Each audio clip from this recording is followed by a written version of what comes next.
Hello and welcome back to Paragon. I recently had the pleasure to be invited out to Berlin to see the future of Paragon and try out the new character and meet some lovely people. Today I get to share with you the info about KHAIMERA, the character hitting Agora next. To say the least, this guy is tough as nails. This dude has a ghost inside of him that helps him fight, and that's just unfair. We see our first duelist in Paragon with KHAIMERA, and at the core of it, this man just loves 1v1 fights. He's gonna pick someone out and they're gonna die. Thanks to his powerful passive and ridiculous route, no one walks away. Now then, enough of that faff, let's get into the nitty gritty on what this man can actually do. So let's start with the big one, shall we? KHAIMERA's leap. Blast from the ground and smash down onto your foe at insane speed, causing a route that will leave your target unable to move temporarily. Now, obviously this ability is great because it is a route, one that you don't need much skill to actually aim and land. And then you've actually got the character that you're attacking completely still, unable to move to smack with your axes. But that's not actually why this ability shines so bright in my mind. No, the reason this is so insane is because it has a leap. Now in Paragon, abilities that affect the 3D plane you play in are usually amazing, and this ability is no exception to that. Personally, I've leapt out and over Dekka's ultimates. You know, that fence? It has no effect on him. I casually targeted someone and jumped over and out. Kalari might even try to use her evade to double jump away, and I literally leapt into the air and ripped her out of the sky, holding her in place. Even Howitzer's ultimate, where he goes straight up into the sky, just pop on up there and pull him down. Not to mention the ability to pick a character who is up above you, an enemy maybe shooting down on you, and being able to climb up to higher ground with that person. It is an ability with a lot of potential, and I'm really looking forward to exploring more of that. But at the core of it, it's a great ability and an exceptional ability when used right. Next, we have an ability that's simple in explanation and deadly to use. It's the free strike buff, which will release your ghostly friend to help you smash your foe. The next three basic attacks do an increased amount of damage, quite a lot actually. You press this button and unleash hell over the next short burst of time.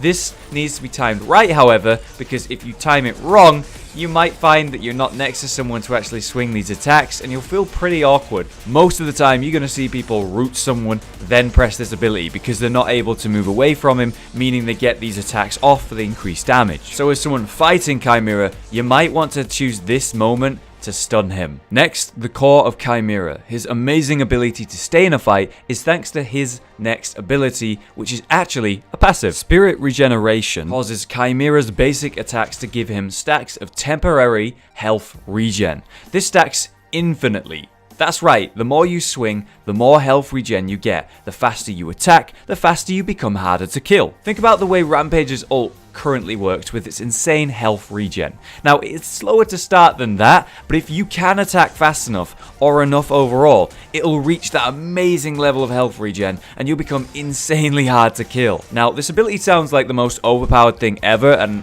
we all thought the same thing when we first read that, but what you have to watch out for is that it falls off extremely fast. As soon as you aren't actually attacking something, that health regen will leave you, so you'll have to feel very aggressive in a team fight, focused more on hitting something instead of the right target. You might need to think carefully about what is worth more to you, getting your health regen super high so you're impossible to kill, or attacking the important character, maybe a carry for example. I'm excited to see what happens with this passive and how people are going to use it, because the potential of it and how hard it will be to kill if you use it right is insane. Alright, finally, let's look at the ultimate. This one's great. It allows us to see that ghost fella again as he reveals himself to rip someone in two. The ability takes a moment to complete, but after a short second, you'll have torn away a big chunk of health from your target. And more importantly, any enemy around the area will find themselves thrown away from the combat. This damage is great, but what if you use the ability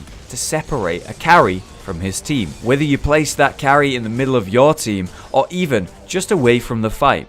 This has been seen before with Sephiroth and Grim, and we can see how powerful it can be. If you're able to get rid of their carry, even if you're not killing him, just take him out of the fight, they won't have anywhere near as much damage, and it can turn the tide of any fight any point of the game. But of course, this is also dangerous, this ability. You know, if you time it wrong, you might find you help the enemy team by placing someone in a better spot. You need to be really careful with this one. The damage is great, but if you time it wrong, you might find people mad with you. But a good player is going to use this ability to destroy people. And even so, in the clip that you might see now, is the fact that he didn't need to really think about it. There was a lot of people attacking, you know, he hit the ultimate, now there's only one person there, taking much less damage, getting those stacks up really quick, becoming harder to kill, and once the fight's going for KHAIMERA, it doesn't stop. And so if there's anyone I'd want to stun to get rid of his ridiculous stacking on his health regen, it would be KHAIMERA.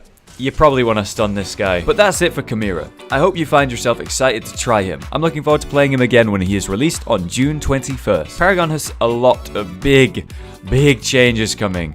I'm really looking forward to getting back into streaming and covering the game again. But either way, guys, thank you for watching and listening, and I will see you in the next one.